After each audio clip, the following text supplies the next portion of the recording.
let's go back to the Gilly Crane Hotline. Porter Hardison, the play-by-play voice for the Shelbyville Golden Eagles, joins us on the phone. Porter, a big win tonight for Shelbyville, and you told me last week when we talked to you, the battle cry was "Let's get out of the first round." Mission accomplished this week. Yeah, that's right, and that's exactly what Coach Palmer said in our post-game interview last week. Was he's tired of these one and out trip to the playoffs, and so Coach Palmer got his first win in the playoffs tonight. That's something special. I congratulations to him. Congratulations to a Shelbyville team that really looked like they were hitting on all cylinders tonight.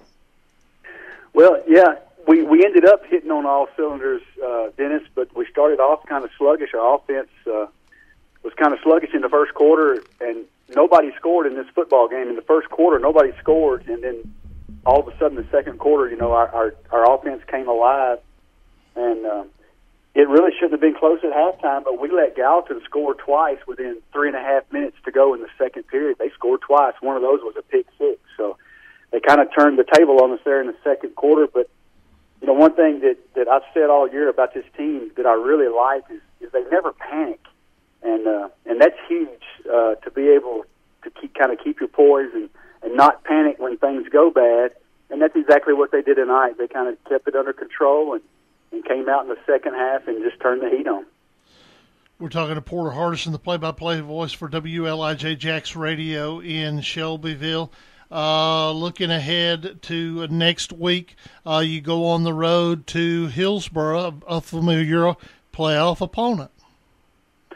Yeah, and I said tonight in our post game that I think I'm looking forward to that game probably more than the kids are, because none of these kids that are playing right now, I don't know that they've faced Hillsboro like we have in the past. We used to face them quite often, and we've played them in the playoffs first round quite often, and it's been one of those games where you kind of go knowing you're probably going to lose. But this year it's kind of a different story. We think we actually have a decent chance to go in there and make that a football game and come out of there with a win. Well, Porter, good luck in your preparations for that and getting up there, and I hope that Shelbyville advances to round number 3, and we'll talk to you next week, okay? All right. Thank you, Dennis. That is Porter Hardison of WLIJ Jax Radio, one of the charter members of the Friday Night Thunder Radio Network.